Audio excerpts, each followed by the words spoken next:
the segment. My good friend Tone.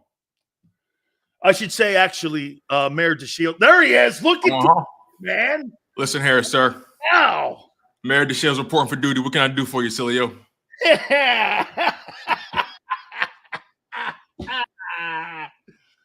That is wonderful, Mayor. We're betting the farm on Philadelphia. 31-30. We're betting the farm.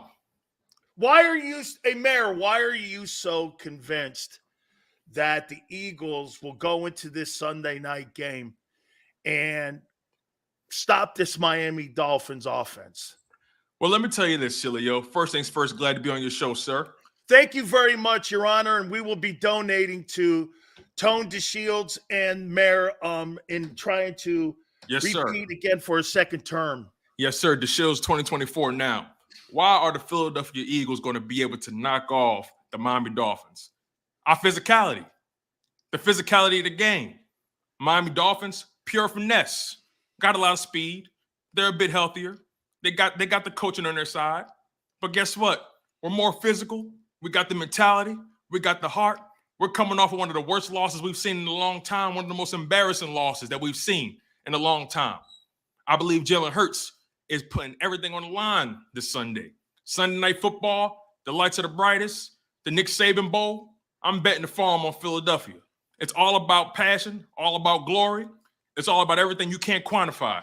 Yeah, the Dolphins got the numbers on their side, but guess what? Philadelphia, the Eagles, they got the city of brotherly love on their side. I'll tell you that.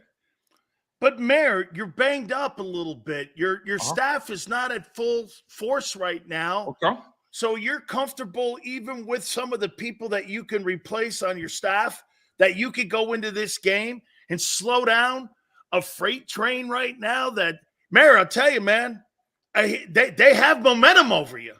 Well, Sills, you make a lot of great points. I'll tell you that right now. Like I said, the bettors are on your side. The numbers are on your side. But guess what? This offensive line is going to push those Dolphins around. I believe they're a little bit overrated on defense. They got some talent there.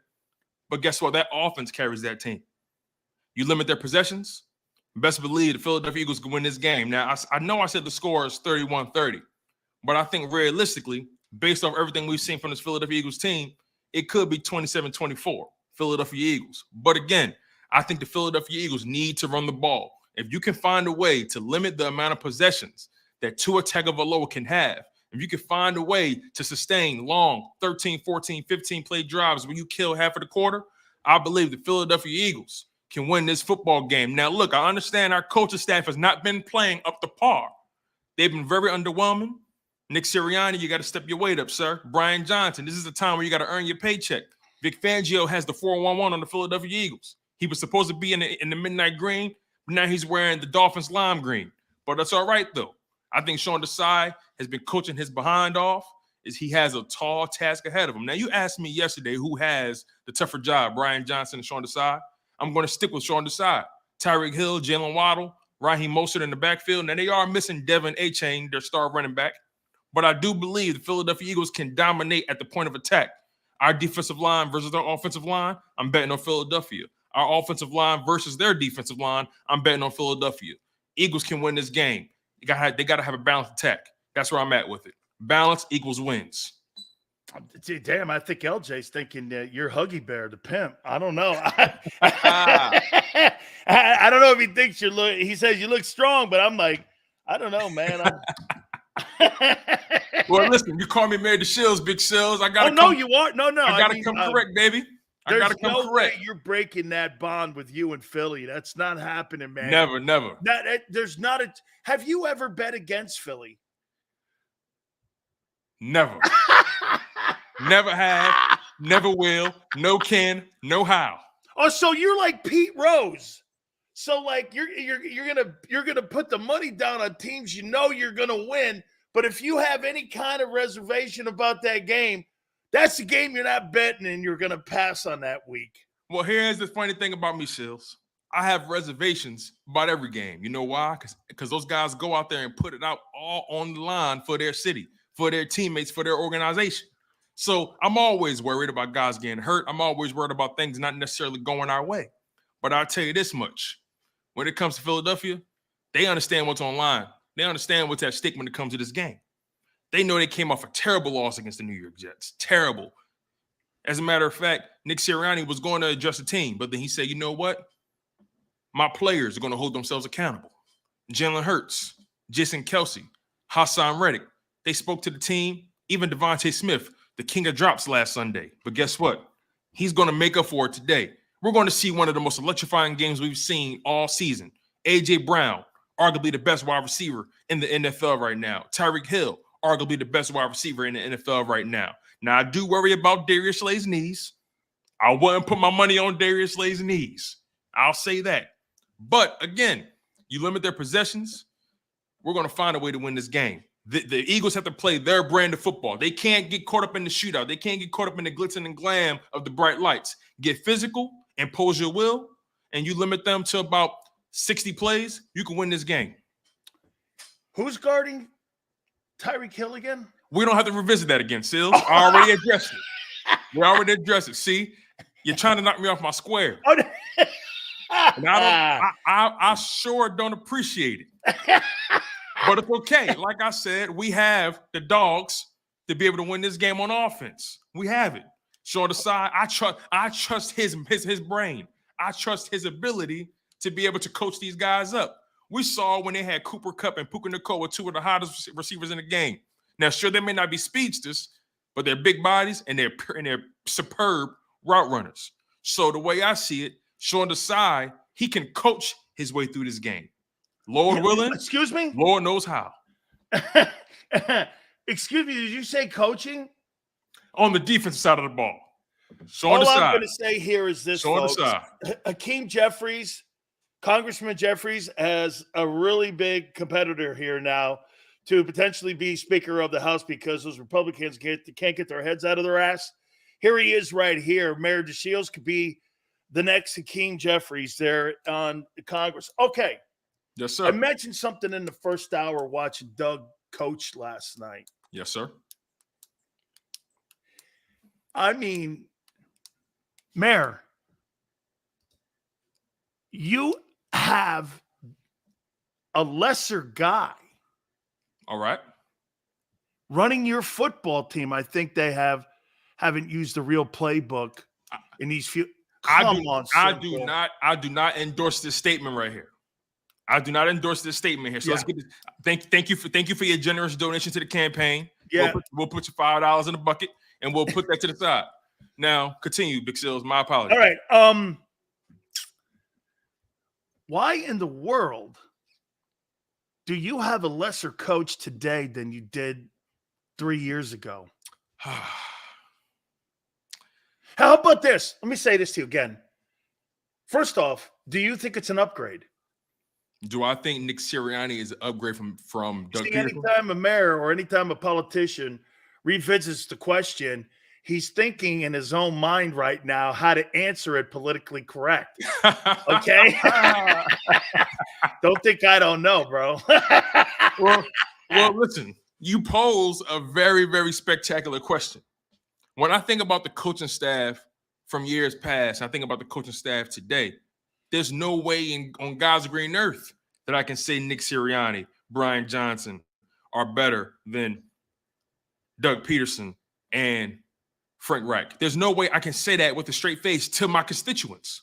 There's no way I can do that. When you have the opportunity to win a Super Bowl and you go up against one of the best to ever do it in Bill Belichick and Tom Brady, and you have Matt Patricia on the other side of that ball coaching that defense, and we know the Patriots are known for their defense, and you have Tom Brady play the game of his life, his best Super Bowl he's ever played in his life, and you end up beating them with the backup quarterback in the shootout, you best believe I'm going Doug Peterson. Nick Sirianni had all the tools at his disposal in Super Bowl 57 against the Kansas City Chiefs, faced off against Andy Reid and Patrick Mahomes, had Jonathan Gannon, Shane Steichen, one of the best play callers that we've seen in a long time in Philadelphia, and they still couldn't get it done. I understand Frank Reich is not doing well in Carolina, but they have no offensive line. They have no defense. They have nothing that they can hang their hats on. But again, to answer your question plainly and truthfully, I will always choose Doug Peterson over Nick Sirianni. You know why? Because he got it done when it mattered most. And to this day, I criticize Nick Sirianni for how he handled that Super Bowl in key moments. He went against his gut instincts and decided to roll with the analytics. He decided to not go forward on 4th downs when he knows in his gut that's what he does. They did it all year, and he decides not to do it. So I can't bet on a guy like that doesn't trust his gut instincts. That Super Bowl 52, the one that we talked about yesterday that I was so emboldened by, that Super Bowl was not won by the analytics. That Super Bowl was won by the guts, the glory of Doug Peterson and that coaching staff and Nick Foles. So St. Nick, baby, you got to bet on him. So I'm choosing Doug Peterson over Nick Sirianni. Surprised by how well he's done in Jacksonville? Because, you know, when you go into an organization, I am, honestly. I am. Because of the organization, not because of him. That organization is such bottom feeders. For him to be able to go there and potentially have back-to-back seasons where they make the playoffs and they're actually in the hunt to potentially go for a conference championship, I think the Jags are a dark horse. I think the Jags can beat almost any team in the AFC today because I don't see any juggernauts on the AFC side except for maybe Miami. And even they lost to the Denver Broncos. They lost to the Bills. But they put those points up on the Broncos. I know what you meant. Right. Sorry about that. Sorry. See what Miami is, but I'll tell you something. I'm with you. I mean, you know, I think one thing that has come to the head here with the AFC teams, I'm underwhelmed with what I thought they were going to be more so. And I thought because we see the better quarterbacks, I guess we were told the better quarterbacks are over there on the AFC side. I really haven't seen a dominant football team on the AFC side. I saw Buffalo slow them down. And by the way, that Jets team has 2 better wins than really almost any team in the league right now. They beat the defending NFC champion Eagles, and they beat the Bills, who are the defending AFC East champions. I mean, 13-3 too. I mean, they're just not what I thought over there. And again, with Doug, dude, look at what he's done with Trevor Lawrence. I mean, it was not only what you said, bottom feeders, but also, how about this, Tone? It's bottom feeders coming off of what Urban Liar was doing and how much he even brought it down worse. And he had to lift it up. He won a division title. And again, the reason I'm bringing this up because I watched that coaching job last night and I'm going like this. There's not a chance in hell you have a coaching staff in Philly like the coaching staff you have in Jacksonville. How's that possible when you had that guy? Yeah, I give Doug. See, the thing is, like, you got to give Doug Peterson an even bigger gold star because of the organization he's winning with. You know what I mean? Yeah. It's almost like he's winning in spite of that culture. But he had to go in and rebuild that entire thing. Nick Sirianni kind of walked into a ready-made situation where all he had to do was kind of just not screw it up. So, you know, when I think about it from that perspective, look, Nick has a 70% win percentage with the Philadelphia Eagles. They've won games. I'm not gonna pretend they haven't won games, right? And you know, he seems to understand the mentality of his players, right? But that only gets you but so far once the game starts. You know, I'm looking at Nick right now, and I see a coaching staff, I see an offensive coaching staff that has still failed to develop a counterpunch to what the league has figured out about them. You know, I'm looking at, I look at it like this, right? A lot of people say, well, the league caught up with the Philadelphia Eagles, you know, all that kind of stuff. And, it happens, right? Red zone offense is down around the league, all that kind of stuff, right? But my mindset is this. You have the same amount of energy you put into scouting your opponent, you should put the same amount of energy into scouting yourself. And also understanding, okay, where are the flaws in what we do well? Because it only can last but so long. Where are the flaws in our offense? Where are the flaws in our design? Where are the flaws in our philosophy? What can we do to constantly stay ahead of the curve, ahead of the 8 ball in terms of teams catching up to us? What can we do to re-innovate this offense? Not innovate, because it is what it is. What can we do to tweak it? You know, what can we, can we add a fresh coat of paint over here? You know, can we move some furniture over this side? What can we do to make this house look a little bit better? And I feel like still this team is kind of doing what they're doing in spite of the coaching. I haven't really seen, and you know what? Before the season even started, I said to myself, I said to a lot of people, I said, this season is going to be a huge year for Nick Sirianni. Because, okay, we see what the talent can do. We've seen the ceiling. You made it to a Super Bowl. Now I want to see what you can do when the league has seen your product for a full year. I want to see what you can do after the entire world watched you on that Super Bowl stage. What can you do to counterpunch what the league is going to prepare for you? And I still haven't seen that, especially in the red zone. The Eagles were one of the best teams in the red zone last season. Why? Because they kept the ball out of harm's way and they ran the ball. They had the highest run play percentage in the red zone compared to any other team in 2022. Now, teams this year, they're saying, you know what? We're going to stack the box. We're going to close up tight, and we're going to force you to get creative down here. The Eagles have still tried to run up against the walls, still trying to do what they do in the red zone from last year, this year. You got to reinnovate. You got to change some things. You got to get creative. And I haven't seen the creativity. The only time I've seen creativity from this offense was on that first drive against the New York Jets. After that, everything kind of went flat. So again, I'm a Doug guy until further notice. Nick, you still got an opportunity to change that. But I'm a Doug guy again until further notice. See this guy BJ or LJ? I think it's more BJ. Let me put this out there to you. So BJ would rather be, or LJ would rather be 23-11 and Nick Sirianni than 55-47 with a Super Bowl. Who would you rather be? Well, listen, LJ said Jags blew a 24-6 point lead, right, and looked out at the end of the game. Okay, all right, I'll do you one better. The Chargers blew a 31-point lead to the Jags. Jags came back and won that game. Trevor Lawrence threw 4 interceptions and came back and threw 4 touchdowns. Come on, man. Then went to the AFC Championship game and pushed the Chiefs in that game. Went to the AFC Championship game. Well, the AFC divisional round. Yeah. Pushed the Kansas City Chiefs to the brink. Knocked out Patrick Mahomes. But he came back and did Patrick Mahomes things. My point is, Doug Peterson and those boys are close, and they're coming for blood. I'm looking at Doug Peterson and those Jags, and I'm like, look, they're dangerous. I don't think a lot of teams don't want to see them in the playoffs. They're coming.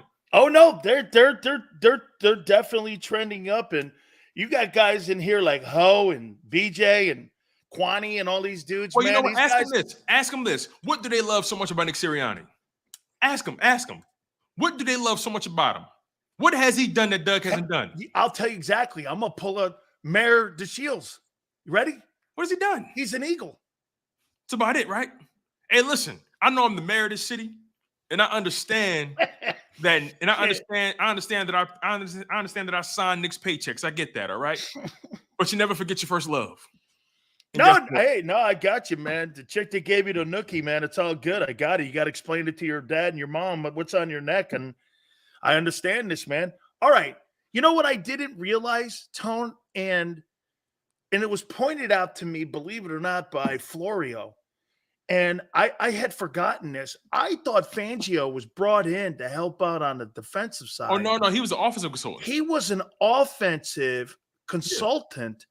Yeah. And what they were doing was they were putting like mock game plans against the offensive Shane Steichen game plans so that they would prepare. Look at the coaching that they had a year ago compared to what they have in their preparation for these games today.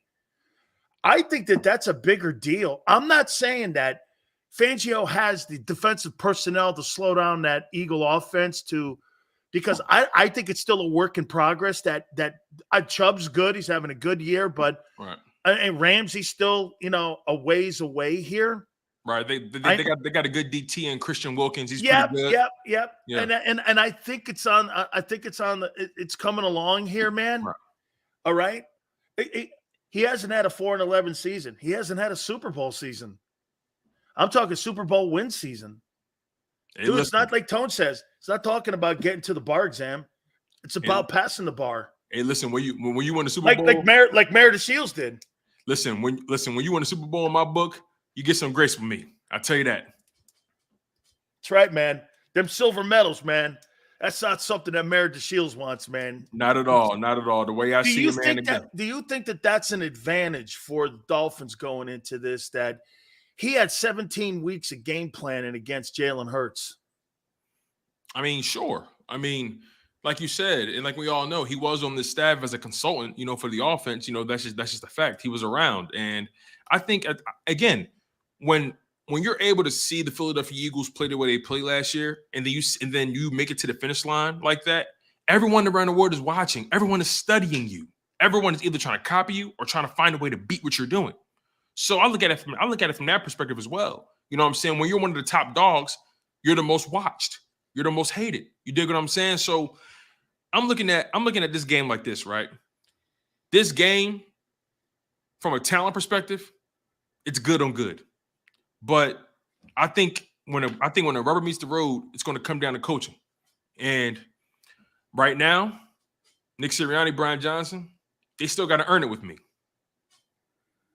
So this is what's keeping, because like I said, when you look at the numbers too, everybody keeps bringing up that second thing. I want to ask this question here. Who are the leaders in turnovers in the NFL in 2023? So turnover leaders right now, teams that have turned the ball over. Tone, do you know what how I could? Philadelphia second. No, I gotta wait. I gotta find it here. What team has the most turnovers? Is it Philly with 8? We're going to find out soon enough, because I know Jalen Hurts is like ranked second or third in the league in interceptions, so probably not. I would say the Eagles are probably top 5 in turnovers in terms of like them giving the ball away. They're probably top 5. Them giving the ball away compared to what was that once? Hey, didn't they take the ball away last year at an exceptional rate, especially early on? Yep, the Eagles actually haven't had a turnover since about week 3. They haven't forced a turnover since about week 3. So okay, how about them? Where do they rank when it comes to in terms the worst of teams in the league that have turned the ball over? Okay, so in terms of worst teams, in terms of giveaways, right? Giveaways. All right, in terms of giveaways, the Chargers have turned it over the least with 3 giveaways. Now, in terms of giveaways, the Philadelphia Eagles are ranked. Okay, number 1 is Minnesota. Number 1 is Minnesota with 13. The Eagles are ranked 1, 2, 3, 4, 5, 6, 7, 8, 9, 10, 11, 12, 13, 14. They're ranked 14th with 9 giveaways. They're tied with the Miami Dolphins with 9 giveaways. So both teams are giving the ball away 9 times this season. So the middle of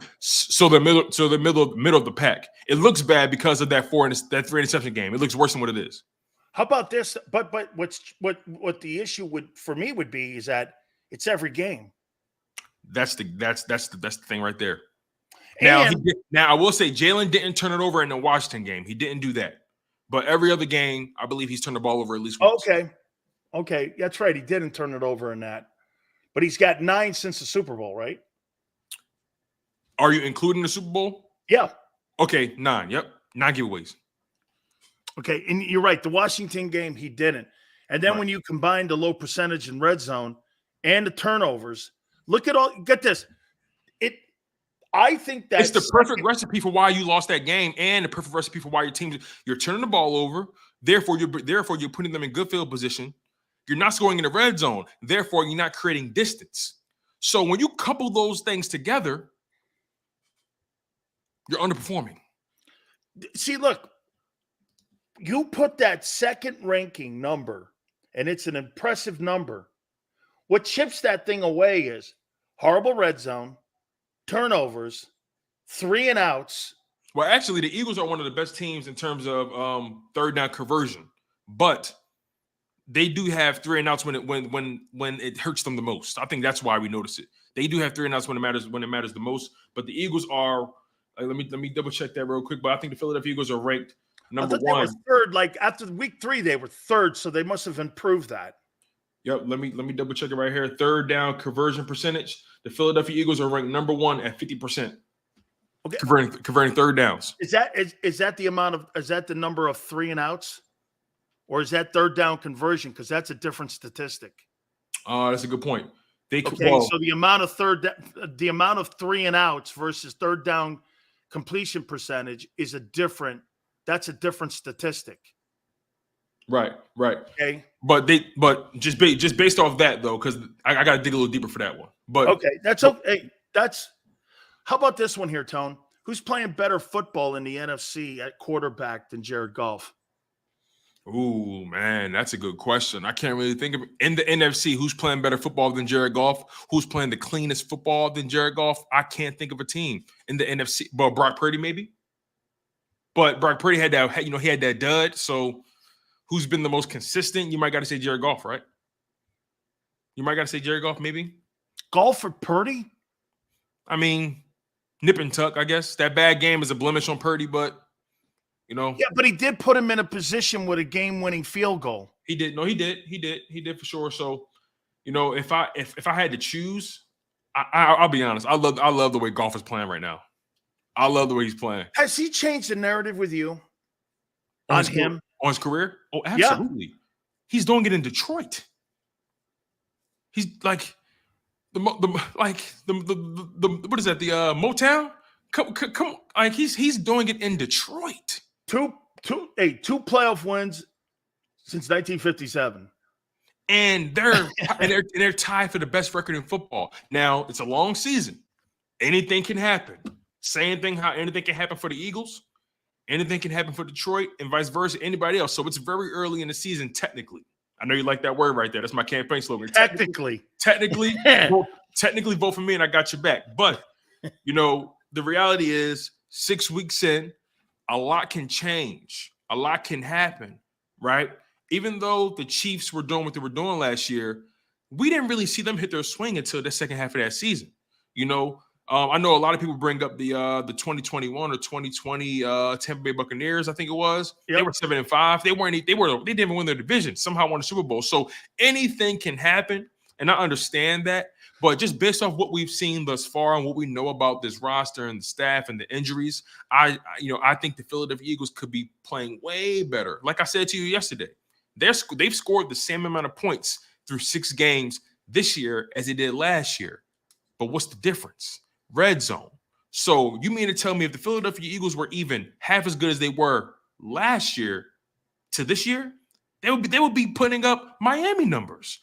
They have to solve the red zone issues. That's the only thing holding this team back. The red zone issues and poor coaching decisions at poor inopportune times and turnovers. And it simply says that was Governor Gannon's fault, Mr. Mayor. That Super Bowl, that was a political play to get to another team to be a governor. Very well done there. By the way, you bring up a great I like the way you think, simply Manevolus. Mavelis. Is that what it is? Mavelis? I like you, man. I might put you on the cabinet. Hey, I hope people understand where and what I'm saying when I say this, because that's a really good point about the Bucs. They got beat on that Thursday night by the Bears, and they had a 7-5 record. That's when Brady took ownership of the entire offense and said, "We are not going to play no risk it, no biscuit. We don't." And you had Mike Evans and Godwin and Gronk and all that. We're not doing this. And who became a focal point in the attack? Leonard Fournette. He became playoff Lenny down the stretch for them. They were never able to really figure out the Rubik's Cube known as the New Orleans Saints, but they didn't have to face them in the playoffs. They went on and they ended up winning a Super Bowl because Brady stood up and spoke up. And to me, that's where I'm at with Jalen here. Now, and also to the point here also too, Tone, just because on October 20th, I say the Dolphins probably win this ball game. And the only reason I say that is because of the laundry list of mass unit names you have on it. Okay. In December, do I think the Eagles can beat them with their roster intact? Yes. That's the war of attrition in the NFL, dude. I mean, people don't – hey, you're trying to tell me if you lose Travis Kelce one week and you go and play another team without Travis Kelce, that team beats you. Of course the game's going to be closer and more even without Kelce because it's personnel decisions and it's personnel impacting the game. That's why you never know who's going to win these NFL games on a Sunday, Tone, because – it really does determine. I'm going to say this to you too, dude. Thursday determines a lot what happens on Sunday on who plays. Yeah. Okay. Yeah. It totally determines what that roster is. You kind of have a better understanding where teams are on a Thursday because that's the team that's going to go on the Sun. That could be a complete, you could have 17 different teams on Thursday throughout the entire year. And that's why you get inconsistency sometimes. Yeah, this Philadelphia Eagles team, man, the injuries are hitting them this year like it never has before. We haven't seen as many injuries since maybe 2021. So, or 2020 rather. But again, this Philadelphia Eagles team, I think we all can definitively say this isn't a talent issue with this team, right? Nope. There were years where we felt like, damn, we just don't have the talent. We felt that it's an inexperience and lack of depth at certain areas issues on the team. Right. And nothing's ever going to be perfect. You're going to lack depth, right? Not like last year. Right. No, last year was just like you had to take advantage of that last year. And hey, Tom, remember what I said to you? I go, do you think Jalen Hurts will ever play with a better football team than 2022? Oh, no, man. The best team Tom Brady ever played on, he didn't even win a Super Bowl. Correct. He lost. You know what I mean? Correct. So sometimes, your roster, there's so many nuanced situations that go into, how you get to the Super Bowl. So many things have to go your way besides just winning games. Sometimes injuries happen, all that kind of stuff. I think about that Miami team again. A lot of teams are 5-1 right now, right? 5-1 is being given out like library cards. So many teams are 5-1. But after that, after the Eagles bye week, things are going to change a little bit. I think about the Miami team, right? Last year, a lot of people thought they were hot. You know what I'm saying? Remember, they were doing very well. And then didn't they go like this? 3 wins, 3 losses. Right. 3 wins, 3 losses. Didn't they go on runs like that? Right. And that's because of the injuries. Yep. The Tua. So they lack consistency at that position. But I say all that to say, any given Sunday, baby, anything can happen on any given Sunday. And I got these Philadelphia Eagles winning 31-30. 31-30. Damn. All right. Holy cow, man. Now, I'm not man, I know Paulie died, and I'm waiting for another statue for Burt Young there, man. We're going to. Hey, listen, Paulie, beautiful soul, beautiful spirit, man. One of my favorite movies of all time. One of my favorite, man. One of the most iconic scenes in the Rocky franchise. It was Rocky Balboa, the last official Rocky movie. And there was a scene where Sylvester Stallone, Rocky, he would always go to the same spot every single day to talk to Adrian and visit Adrian. And Paulie would always drop him off there and just wait for him. One day, Paulie said, Rock, I can't do it anymore. I can't. Sylvester said, what do you mean you can't do it anymore, Paulie? Like, this is what we do. We have to show our respect for her. He said, I can't do it. You loved her. You respected her. You took care of her. Me, I didn't do anything for her. I didn't love my sister the way I was supposed to. I can't do it anymore, Rock. His most iconic scene of his career in the Rocky franchise. Burt Young, that's a national treasure right there in Philadelphia, man. National treasure. Well, I'll be glad to say this. You're all in Philly welcome for Stallone because he's a Kane. You're all welcome. That just hurt everybody. Wait a minute. Also, Sylvester Stallone is coming out with a documentary on Netflix. I can't wait to watch that. It's called Sly. It's going Dude, awesome. Check this out. So Jimmy brought him in. They told us how he wrote it. Listen to this shit. He had no clothes. The clothes that he wore in Rocky were his. They had no wardrobe. Yeah, they were supposed to make this on some shoestring deal. Mm-hmm. And Stallone said they had absolutely no wardrobe. Everyone wore their own clothes in that movie. They had very little budget. You want to know why?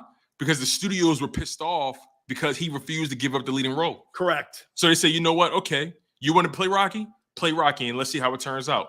Hey, billions, $2.3, $2.5 billion later, I think he made the right decision. You think, man? He wrote that. Get this. You know what it's taken from? Right. I think the fight was Chuck Webner. Right. And Webner had knocked down Ali in the fight.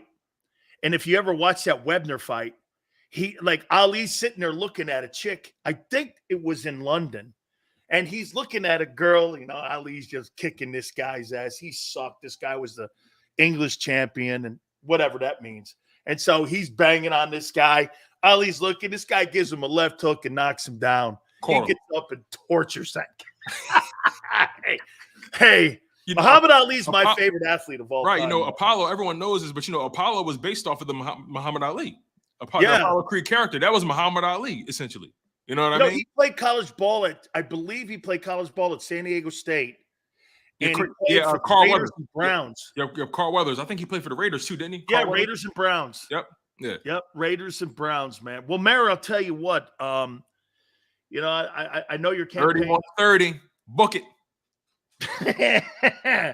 Holy cow, man. So 31-30. 31-30. Does Tua survive? You might have to ask Hassan Reddick about that. You know what I'm saying? Hey, listen. Can you imagine if that guy takes him out and he takes out Purdy? Hey, listen, I'll tell you this, right? Oh, I think this is a Hassan Reddick game. I tell you this before I get out of here, Sills, right? Last year, earlier this year, several months ago in the playoffs, right? We were all blessed to be able to indulge in some Purdy wings. And we drizzled it in some Hassan sauce. You know what I mean? Some Hassan. You know what I mean? Hassan. It's so well known around the world. It's just known as Hassan. Like Dijon, it's Hassan. So we indulge in some Purdy wings, fried hard, right, with a little seasoning, right, with some Hassan sauce. This year, I think we're going to indulge in a nice Hassan glazed tuna. Little grilled tuna. A little grilled tuna, tomato. Yeah. You know what I'm saying? Yeah, right. You know what I mean? I can't see them serving stuff like that at the link. I just, like I said to you before, Tone, I'm not going into a place where you can buy like ahi. If you ever see Sills at a park that serves ahi, I'm not there, dog. That's not working for me. Hey, listen, man. Give me a piece of fried flounder on 2 slices of white bread and some hot sauce. I'm good. Yeah, me too. Drop some hot sauce on. I love hot sauce too. Mayor, you were spectacular. Thank you so much, Mayor, for your time. DeShields 2024, baby. 2024 is right around the corner for you. Philadelphia Eagles 31-30. 31-30 Eagles. Dolphins go home crying, baby. Mark it down. There it is. Thank you, Tone. I appreciate it, Mayor. Very good. All right. Hey, folks, do me a favor. Check out our great friends at Hooters too, man. Hey, and by the way, do me a favor. Make sure that you fill out our great opportunity for you to win yourself some gift certificates. Dan Sileo Show at Gmail. You may win yourself the opportunity to get those gift certificates. That'll be on Monday that we name the winners. Give us all your information. There's a code word that's going to be thrown out through the entire 4 hours of the program. We appreciate you playing. Thank you again. Please send it in. We will make sure we get those out to you, and you might hear your name called on a football Monday, like Daniel and Darian had their names called out on a Monday. We appreciate that. Don't forget also this weekend, great college and pro football, fall football in Hooters. They all go together here, celebrating the 40th anniversary of one of the great iconic franchises here in America. That is Hooters. 40 years. They just had their party the other day. You can also go over to the app, HootersToGo.com. If you don't want to go into any one of the locations, bring the food home. It's awesome. So many items on that menu I love. I pretty much have eaten everything on that menu. Buy 10 wings, get 10 boneless free. One of the great 40-year traditions they have. 1983, all you can eat. Kids eat for free on Saturdays. 6 items, $6. Happy hour specials, over the top. Iconic Hooter girls are there. Absolutely one of the great environments for you to go into. NortheastHooters.com. One of the 7 locations from Rhode Island through Jersey, all the way down to King of Prussia. We appreciate everybody. NortheastHooters.com. And when you roll into any one of the facilities, do me a favor. Tell them Big Sil sent you.